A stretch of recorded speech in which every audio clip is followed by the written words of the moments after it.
कुम तो हम अपने एनसीईआरटी सफ़र को अब आगे बढ़ाते हैं।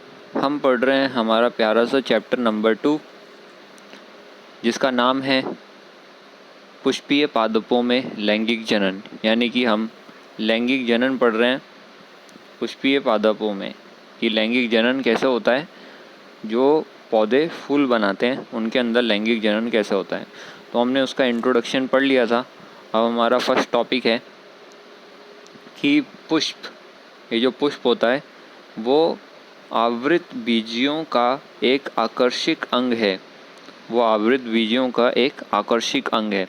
यानी कि जो फूल है वो बहुत ही ज़्यादा आकर्षक, बहुत ही ज़्यादा अट्रैक्टिव, बहुत ही ज़्यादा इम्पॉर्टेंट एक स्ट्रक्चर होता है, एक अंग होता है। किसका अंग होता है? जो आवृत बीजी होते हैं। यानी कि जो पौधे जो कैसे बीज बनाते हैं, जो छुपे हुए बीज बनाते हैं। तो आवृत का मतलब क्या था? छुपे हुए, और बीजीय मतलब बीज।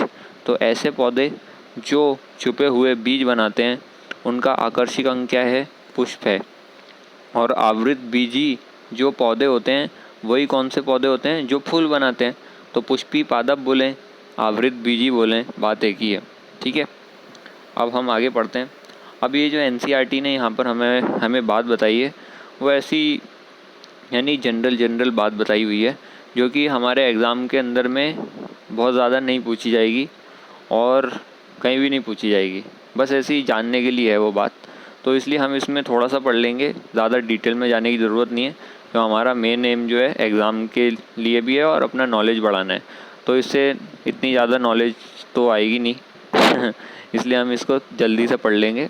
और जहाँ पर मैं बताऊँगा कि यहाँ से अब ध्यान देकर पढ़ना है, तो उसको हमें ध्यान देकर पढ़ना है। इसको अभी कहानी की तरह सुन लेना है बस। और जब अपनी एनसीईआरटी पढ़ेंगे उसमें भी इतना ज़्यादा डिटेल में इस चीज़ को पढ़ने की ज़रूरत नहीं है जो अभी मैं बता रहा हूँ। ये वाला जो पैराग्राफ है खासकर, तो हम इसको एक बार पढ़ लेते हैं कि प्राचीन काल से ही पुष्पों के साथ मानव का एक निकटता संबंध रहा है। यानी कि ये बोलना चाह रहे हैं कि पुराने ज़माने से ही जो पौधे रहे हैं, उनका जो फूल रहे हैं, उनका बहुत गहरा संबंध है हमारे साथ, इंसानों के साथ। मानव के लिए पुष्प सौंदर्य विषयक, आभूषणात्मक, सामाजिक, धार्मिक तथा सांस्कृतिक महत्व की वस्तु रहा है। तो यहाँ पर बताया कि जो फूल रहते हैं वो हमारे लिए बहुत सारी चीज़ों की महत्व है। फूल का बहुत सारा महत्व है हमारे लिए। सौंदर्य में यानी कि मेकअप वेकअप करने के लिए, आभूषणात्मक यानी कि फिर से मेकअप करने के लिए, सामाजिक यानी कि लोगों के अंदर, धार्मिक यानी कि धर्म के अंदर, सांस्कृतिक यानी कि अलग अलग तरीके के लोगों में अलग अलग तरीके का महत्व है। ये जल्दी पढ़ रहे हैं क्योंकि इसमें इतना टाइम वेस्ट अपन को नहीं करना है। ये मानव द्वारा प्रेम, अनुराग, प्रसन्नता, फिर विषाद एवं शोक आदि की अभिव्यक्ति को प्रदर्शित करने के प्रतीक रहे हैं। तो यहाँ पर ये जो फूल रहते हैं वो हमारे जो अंदर के इमोशन रहते हैं, भावनाएं रहती हैं, उनको व्यक्त करने के, उनको दर्शाने के तरीके का साधन भी बनता है। जैसे कि प्रेम, प्यार मोहब्बत की बातें फूल से हम बता सकते हैं। अनुराग यानी कि हमें कोई थोड़ा सा दुख हो रहा है उसको बता सकते हैं। प्रसन्नता, खुशी हो रही है हमें, तो खुशी के लिए भी हम बता सकते हैं। विषाद यानी कि बहुत ही ज़्यादा दुख हो रहा है। शोक, ऐसा दुख हो रहा है कि रो पड़ रहे हैं, उसके लिए भी हम फूल का इस्तेमाल कर सकते हैं। कैसे कर सकते हैं? एनसीईआरटी जाने तो कर तो सकते हैं। फिर उसके आगे कम से कम ऐसे 5 पुष्पों की सूची बनाएं जिनका आभूषणात्मक यानी कि श्रृंगारिक महत्व हो, जिन्हें घर एवं नेक्स्ट पेज पे आ गए, घर एवं बगीचों में उगाया जाता हो। तो 5 पौधों की लिस्ट बनानी है हमें, एनसीईआरटी ने बोला है, जिसको हम मेकअप के लिए इस्तेमाल करते हैं और बगीचे में उगाते हैं। तो ये हम नहीं करने वाले हैं क्योंकि हमें ज़्यादातर पता ही है। रोज़ को उगाते हैं, गेंदे को उगाते हैं, सूरजमुखी को उगाते हैं, और मेकअप के लिए तो हमें मालूम ही है कौन से पौधे होते हैं, उसमें डिटेल में नहीं जाना है। आप 5 उन पुष्पों का भी पता करें जिन्हें आपके परिवार द्वारा सामाजिक एवं सांस्कृतिक उत्सवों के दौरान उपयोग किया जाता हो। तो 5 ऐसे पौधों के भी नाम बताने हैं कि जिनको हम किसी त्यौहार में इस्तेमाल करते हैं, या फिर कोई सामाजिक कार्यक्रम हो गए, जैसे फॉर एग्ज़ाम्पल सामाजिक कार्यक्रम जो अपन 15 अगस्त मनाते हैं, तो उसके अंदर में भी वो झंडा लपेटा रहता है, झंडे के अंदर में फूल डाल देते हैं, जैसे ही झंडा धीरे धीरे ऊपर जाता है और झंडा खींचते हैं, झंडा लहराता है, उसमें से फूल गिरते हैं, वहाँ भी फूल का इस्तेमाल हो रहा है। तो ऐसी 5 चीज़ों के नाम बताने हैं जहाँ पर इस्तेमाल करते हैं, वो भी हम नहीं करने वाले हैं। अब यहाँ से इम्पॉर्टेंट चीज़ इस्तेमाल होती है और शुरू होती है, तो इसलिए हमें यहाँ से ध्यान से पढ़ना है। क्या आपने कभी पुष्पों की खेती यानी कि फ्लोरीकल्चर, ये क्या लिखा हुआ है, फ्लोरीकल्चर, फ्लोरीकल्चर जिसको हिंदी में बोलेंगे पुष्प कृषि, पुष्प कृषि के बारे में सुना है? तो ये बोल रहे हैं कि क्या आपने कभी फ्लोरीकल्चर यानी कि पुष्प कृषि के बारे में सुना है, इसका क्या तात्पर्य है, इसका क्या तात्पर्य है? तो ये कह रहे हैं कि ये जो फ्लोरीकल्चर होता है, फ्लोरीकल्चर, फ्लोरीकल्चर, अब फ्लोरी का मतलब क्या होता है? फ्लोरी का मतलब होता है फूल, फ्लोरी का मतलब क्या है? फूल या फिर पुष्प, और कल्चर का मतलब होता है उगाना या खेती करना, और खेती करने को हिंदी में क्या बोलते हैं? कृषि। तो ये हो गया पुष्प कृषि, पुष्प का मतलब हो गया फ्लोरी, कृषि का मतलब हो गया कल्चर, तो पुष्प कल्चर या फिर फ्लोरीकल्चर। तो ये कह रहे हैं कि ये फ्लोरीकल्चर के बारे में आपने सुना है क्या? तो सीधी सीधी सी बात है, हमने अभी अभी जस्ट सुना है, तो हम बोल देंगे यस एनसीईआरटी हमने सुना हुआ है। अब फ्लोरीकल्चर का मतलब क्या होता है? फ्लोरीकल्चर का मतलब होता है पुष्पों की खेती करना, यानी कि फूल को जब उगाते हैं, उसकी खेती करते हैं, उसको क्या बोलते हैं? फ्लोरीकल्चर बोलते हैं। और ये जो खेती हम कर रहे हैं, ये किस लिए कर रहे हैं? ताकि हमारे उपयोग में लाया जा सके। इसलिए नहीं कर रहे हैं कि हम गार्डन लगाना चाहते हैं, उसको देख के हम खुश हो रहे हों, गार्डन में बगिया बढ़िया घूम रहे हों। फ्लोरीकल्चर का मतलब ये नहीं है, फ्लोरीकल्चर का मतलब गार्डन उगाना नहीं है। फ्लोरीकल्चर का मतलब ये होता है कि पौधों को उगाना ताकि वो हमारे इस्तेमाल में लाए जा सकें, इसको कहते हैं फ्लोरीकल्चर। ठीक है, तो इसका क्या तात्पर्य है? तात्पर्य का मतलब क्या होता है? तात्पर्य का मतलब है कि इसका क्या मतलब है, इससे आप क्या समझते हैं। इसका तात्पर्य का मतलब यही होता है कि इसका क्या मतलब है। अब फ्लोरीकल्चर हमें पता चल गया, ये चीज़ हमें याद रखनी है, फ्लोरीकल्चर क्या होता है? पुष्पों की खेती करना। अब उसके बाद एक जीव वैज्ञानिक के लिए पुष्प जो होता है वो आकारिकीय एवं भ्रूणिकीय, आकारिकीय एवं भ्रूणिकीय यानी कि भ्रूणीय आश्चर्य तथा लैंगिक जनन स्थल है, तथा लैंगिक जनन स्थल है। तो यहाँ पर इन्होंने कहा है कि ये जो एक जीव वैज्ञानिक होता है, क्या होता है? जीव वैज्ञानिक। तो हम ये कौन सा सब्जेक्ट पढ़ रहे हैं? हम पढ़ रहे हैं बायोलॉजी। बायोलॉजी की हिंदी में क्या बोलते हैं? अपनी बुक को सामने से कवर को देखेंगे तो उसमें लिखा होगा जीव विज्ञान। अब जो इंसान जीव विज्ञान पढ़ता है और उसमें रिसर्च करता है, प्रैक्टिकल वगैरह करता है, उसको क्या कहेंगे? उनको कहते हैं जीव वैज्ञानिक। तो जीव वैज्ञानिक जब फूल को देखते हैं, जब जीव वैज्ञानिक फूल की बात करते हैं, हम भी आधे जीव वैज्ञानिक हो गए क्योंकि हम भी फूल की बात कर रहे हैं, बस प्रैक्टिकल नहीं कर रहे उसके अंदर में। तो जो जीव वैज्ञानिक होते हैं उसके लिए जो फूल है उसकी क्या महत्व होती है, उसकी क्या अहमियत होती है, कि उसकी अहमियत ये होती है, एक तो आकार की अहमियत होती है और एक होती है भ्रूणीय अहमियत। तो आकारिकीय मतलब क्या होगा कि आकार, उसका फूलों का आकार किस किस प्रकार का है, किस किस आकार के फूल हैं, वो देख के बड़ा ही उसके लिए क्या होता है? जीव वैज्ञानिक के लिए बहुत ही आश्चर्य की बात होती है, बहुत ही हैरानी वाली बात होती है। और एक कौन सी बात हैरानी की होती है? भ्रूणिकीय है, यानी कि भ्रूणीय वाली बात।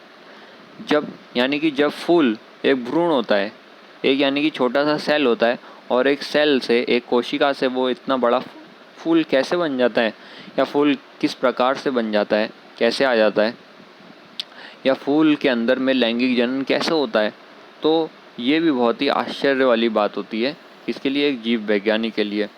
और क्या चीज़ की अहमियत होती है जीव वैज्ञानिक के लिए? कि ये जो फूल होता है वही एक क्या होता है? लैंगिक जनन का स्थल होता है। वही क्या होता है? लैंगिक जनन का स्थल होता है। यानी कि ये हमारा छोटा सा नन्हा सा पौधा, ये हमारा पौधा, ठीक है। ये अपनी ज़िंदगी में रह रहा था सुखी सुखी, फिर उसको एकदम से लगा कि मेरे को अपने बच्चे पैदा करने चाहिए, तो इन्होंने बना लिया अपना फूल।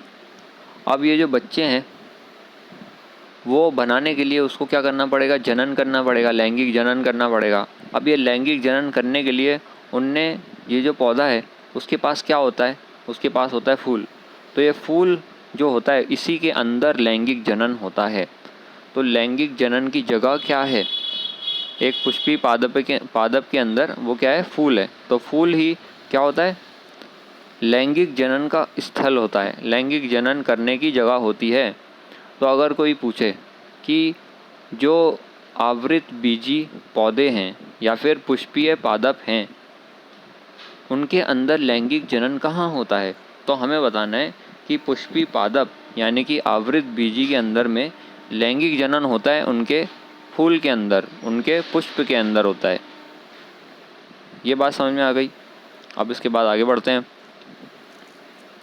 आपने कक्षा 11 में एक पुष्प के विभिन्न अंगों के बारे में अध्ययन किया है। तो एनसीईआरटी कह रही कि आपने 11वीं कक्षा में पुष्प के जो अलग अलग अंग होते हैं ना, फूल के अलग अलग अंग होते हैं, उसके बारे में आपने पढ़ा है। तो ये तो हमने नहीं पढ़ा, इसलिए हम पढ़ लेंगे, लेकिन वैसे फर्स्ट चैप्टर में हमने पढ़ा भी था, तो ये थोड़ा बहुत याद होगा। तो एनसीईआरटी ने हमारी मदद करी है कि चित्र 2.1 आपको एक प्रारूपी पुष्प के विशिष्ट अंगों को पुनः स्मरण करने में सहायक होगा। यानी कि एनसीईआरटी ने अपन को चित्र 2.1 छाप के दे दिया इसके अंदर, ताकि जो एक प्रारूपी पुष्प है यानी कि उसका एक डायग्राम है, जो उसके विशिष्ट यानी कि अलग अलग डिफरेंट जो उसके अंग है उसको पुनः स्मरण का मतलब क्या होगा, पुनः मतलब दोबारा, स्मरण मतलब याद करना, यानी कि दोबारा याद दिलाने यानी कि रिवीजन करने में क्या होगा, वो सहायक होगा। यानी कि चित्र 2.1 हम देखेंगे तो हमें पुष्प के डिफरेंट अलग अलग अंग के बारे में पता चल जाएगा। तो हम अब ये जो चित्र 2.1 है उसको ज़रा हम देख लेते हैं कि उसमें क्या बताना चाह रही है एनसीईआरटी, कौन से अंग पुष्प के होते हैं वो हम ज़रा याद कर लेंगे। और ये क्योंकि एक डायग्राम है इसलिए बहुत ही इम्पॉर्टेंट हो जाता है, और फूल के बारे में हमें मालूम ही होना चाहिए क्योंकि फूल के साथ अपना रिश्ता बहुत ही बचपन से रहा है, पैदा हुए थे तब भी फूल आए थे। तो चित्र 2.1 है ये, और इसमें बोला है पुष्प के LS, ये है L और ये है S, LS का आरेखीय निरूपण। तो पुष्प के LS, अब ये LS क्या होता है ये हमें समझना है।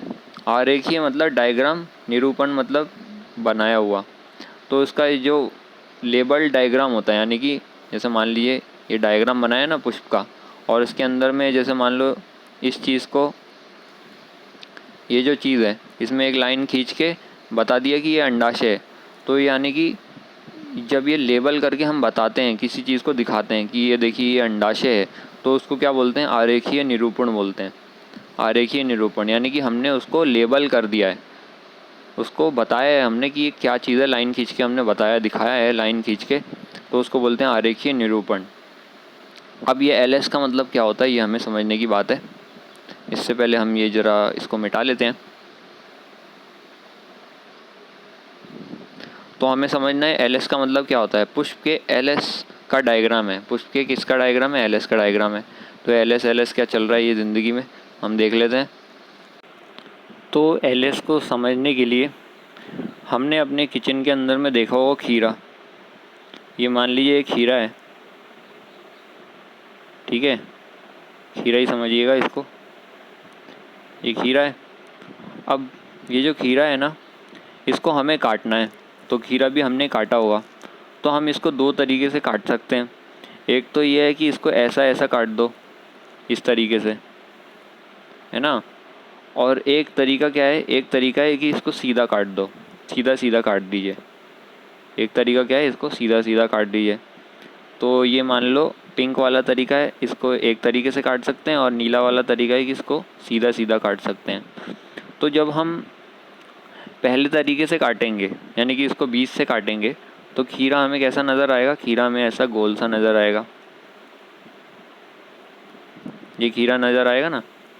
और इसके अंदर में इसके वही बीज रहते हैं खीरे के, ऐसा खीरा नज़र आएगा हमें, यानी कि इसके हम ऊपर से देख सकते हैं, कटा हुआ हमें नज़र आएगा खीरा। और दूसरा तरीका क्या है, और ये इसके दूसरा तरीका क्या है, हमने नीले वाले तरीके से काटा। जब नीले वाले तरीके से काटा, यानी कि दूसरे तरीके से, इस तरीके से काटा हमने, सीधा सीधा काट दिया, तो खीरे के हमें दो टुकड़े मिलेंगे, एक ऐसा और एक ऐसा मिलेगा टुकड़ा। और ये हमें इसका अंदर से ऐसे ऐसे नज़र आता है, खीरे में आता है ना नज़र, ये ऐसा नज़र आ रहा है, ये खीरा ऐसा मिल गया। तो ये हमने दूसरे तरीके से काटा सीधा, और ये हमने पहले तरीके से काटा, इसको बीच में से काट दिया। तो बीच में से जब काटा और ये इसको काटा सीधे सीधे, जब हम इसको सीधे सीधे काटते हैं, यानी कि ऐसे काटते हैं, जब हम इसको कैसे काटते हैं, ऐसे ऐसे काटते हैं, तो इसको खड़ा काट रहे हैं। खड़ा काट रहे हैं मतलब लंबे में काट रहे हैं। लंबे को क्या बोलते हैं? लॉन्ग। लंबे को क्या बोलते हैं? लॉन्ग। ठीक है। और लॉन्ग रेखा, जो ये रेखा है वो लंबी है, तो इस रेखा को क्या बोलेंगे? लॉन्गिट्यूडनल। Longitudinal, longitudinal. और इसको हमने काट दिया, तो काटने को बोलते हैं सेक्शन। काटने को क्या बोलते हैं? सेक्शन। तो ये क्या हो गया? Longitudinal section. तो लॉन्गिट्यूडनल में लॉन्ग पकड़ना है अपन को, लॉन्ग मतलब लंबा। तो जब हमने इसको लंबे में काटा, तो इसको क्या बोलते हैं? Longitudinal section. और इसका शॉर्ट फॉर्म बनाएंगे तो क्या हो जाएगा? एल, लॉन्गिट्यूडनल का एल ले लिया और सेक्शन का एस ले लिया, तो ये क्या हो जाएगा? एल एस हो जाएगा, यानी कि लंबा वाला सेक्शन। ठीक है। और जब हम इसको बीच से काटा, यानी कि ऐसे काटा, जब हमने इसको बीच से काटा, तो ये हमने क्या काटा? इसको काटा हॉरिजॉन्टली, इसको काटा हॉरिजॉन्टल।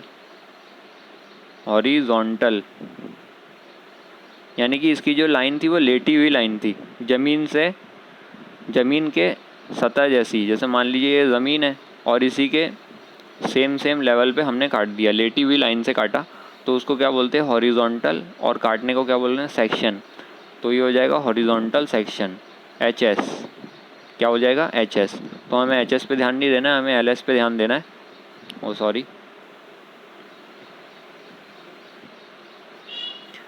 तो ये जो एल एस का मतलब क्या होता है हमें समझ में आ गया। एल एस का मतलब होता है जब हम किसी चीज़ को लंबे में काटते हैं तो उसको बोलते हैं एल एस।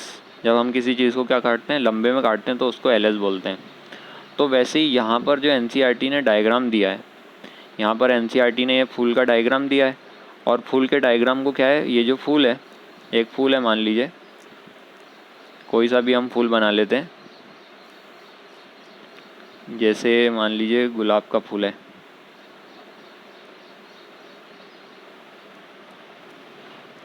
ये गुलाब का फूल है।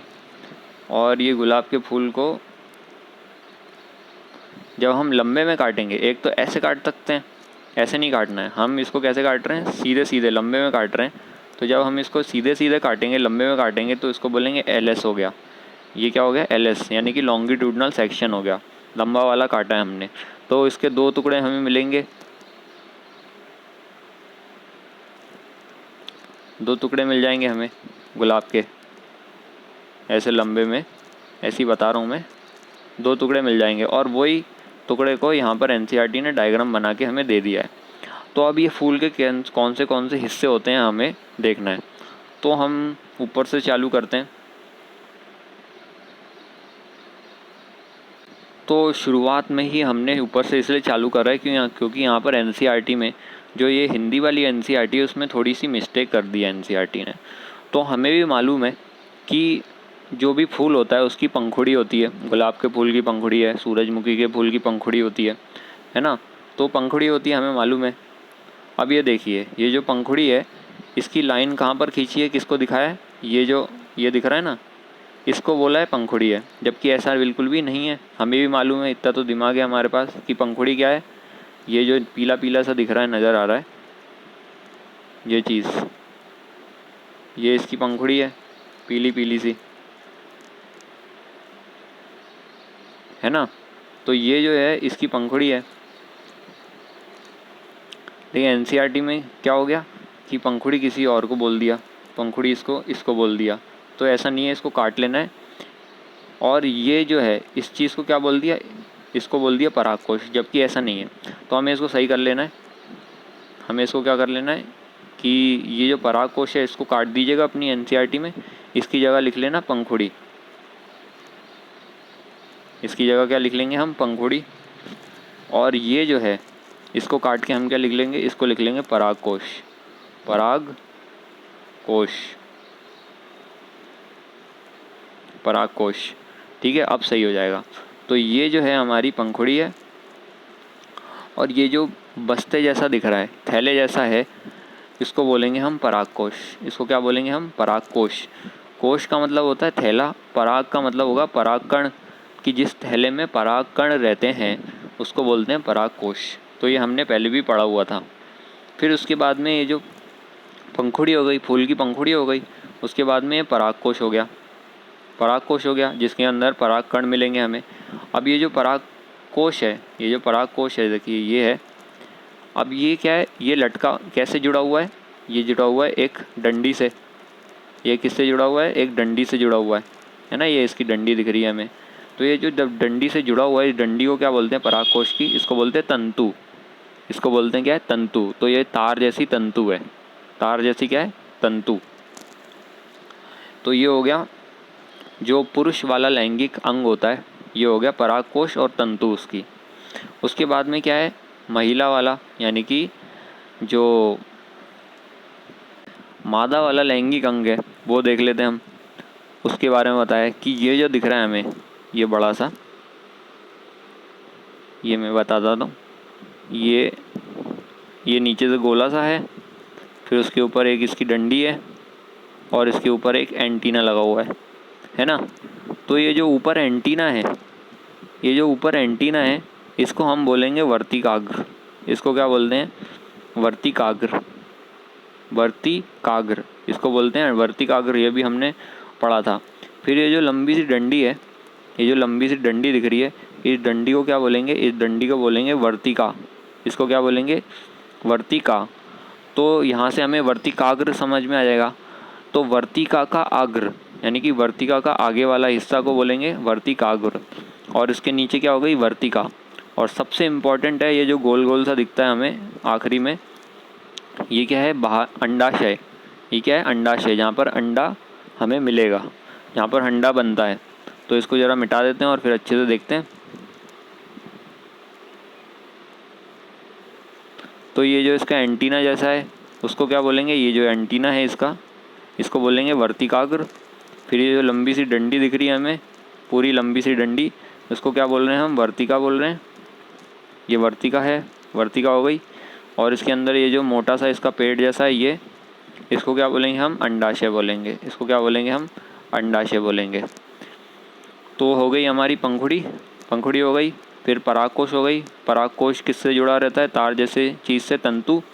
उसके बाद में वर्तिकाग्र होता है।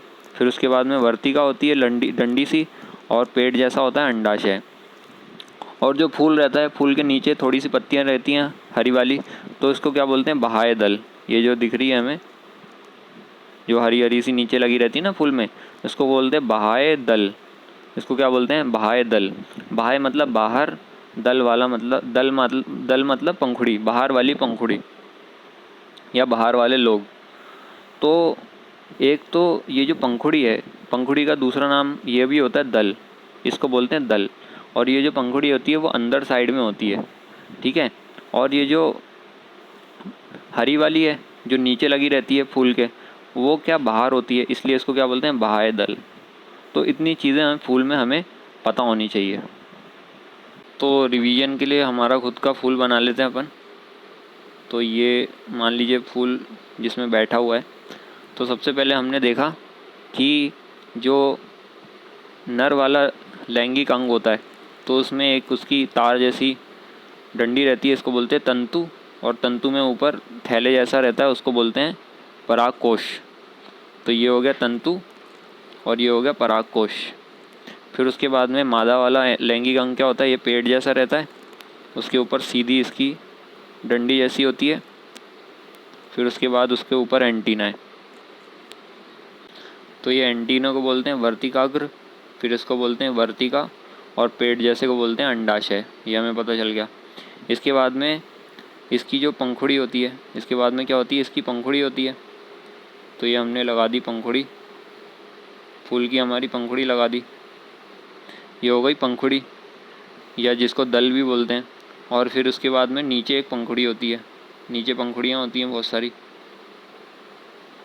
नीचे वाली पंखुड़ी को क्या बोलते हैं, बाह्य दल। इसको बोलते हैं बाह्य दल, बाह्य दल। तो ये हमें याद हो गया फूल का डायग्राम। तो कोई भी चीज़ फूल में पूछी जाए हमें मालूम होनी चाहिए क्या क्या उसको बोलते हैं। तो फिर से एक और बार रिवाइज कर लेते हैं, बहुत ही इम्पोर्टेंट है कि सबसे पहले क्या हो गई, ये हो गई पंखुड़ी। इसको हमने काट के क्या लिखा था, पंखुड़ी। उसके बाद में ये जो गोले जैसा है ये क्या हो जाएगा, परागकोश। ये क्या हो जाएगा, परागकोश, परागकोश। इसके बाद में मादा वाला में ये जो एंटीना जैसा दिख रहा है हमें, वो है वर्तिकाग्र। फिर ये जो डंडी जैसी है वो है वर्तिका। फिर ये जो पेट जैसा है वो है अंडाशय, और ये जो बाहर वाली पंखुड़ी है उसको बोलते हैं बाह्य दल। इतनी चीज़ें हमें फूल के अंदर में याद रखनी है। और एक और रह गया था, इसकी ये जो डंडी जैसी है उसको बोलते हैं तंतु।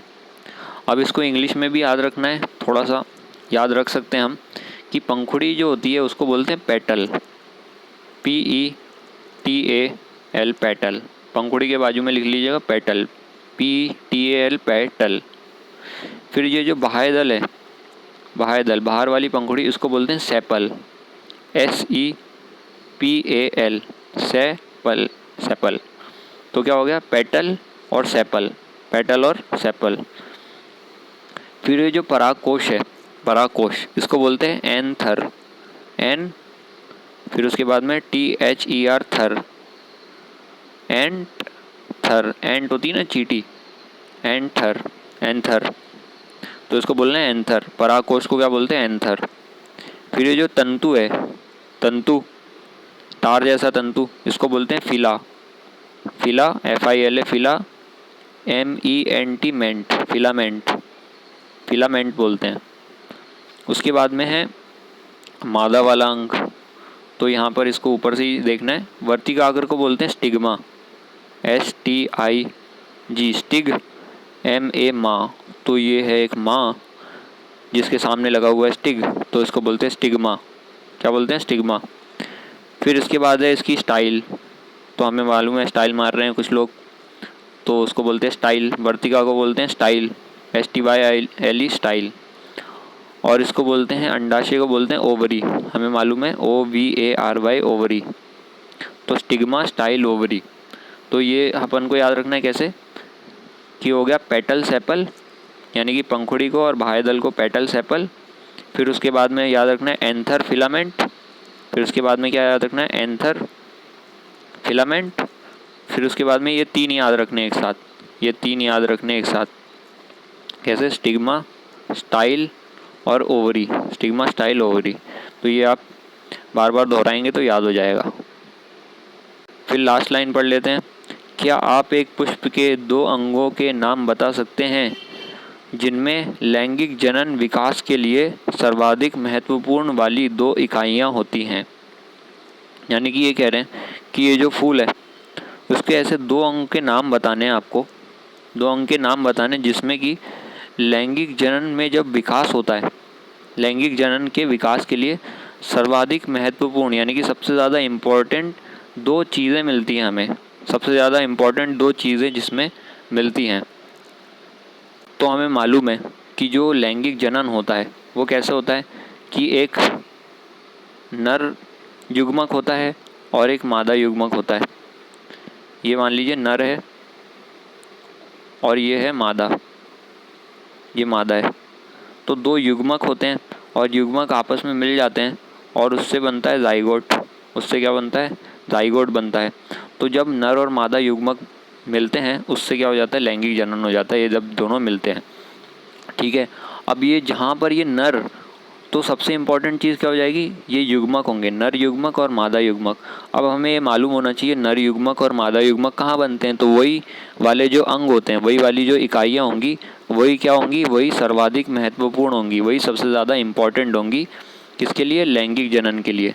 तो नर युग्मक और मादा युग्मक कहाँ मिलते हैं, तो हमें मालूम है कि ये जो मादा युग्मक है वो कहाँ मिलेगा, हमें अंडाशय के अंदर में। मादा युग्मक कहाँ मिलता है, अंडाशय में मिलता है, तो ये बहुत इंपॉर्टेंट हो जाएगी। और नर युग्मक कहाँ मिलता है हमें, ये इसके अंदर में जो हमारा परागकोश है, परागकोश है, इसके अंदर में क्या होता है, परागकण, और परागकण के अंदर में क्या होता है, हमारा नर वाला युग्मक होता है। तो ये सबसे इम्पॉर्टेंट क्या हो जाएगा, ये परागकोश और ये अंडाशय। परागकोश और ये अंडाशय सबसे ज़्यादा इम्पॉर्टेंट यानी कि सबसे ज़्यादा महत्वपूर्ण हो जाएगा लैंगिक जनन के विकास के लिए, क्योंकि यहाँ पर क्या मिलते हैं हमें, यहाँ पर हमें मिलते हैं युग्मक, युग्मक मिलते हैं जो सबसे इम्पॉर्टेंट है। तो अभी के लिए इतना ही। अस्सलाम वालेकुम रहमतुल्लाह। और इसमें ये जो चित्र बनाया है इसमें हमें सारी की सारी लेबलिंग हमें याद रखनी है।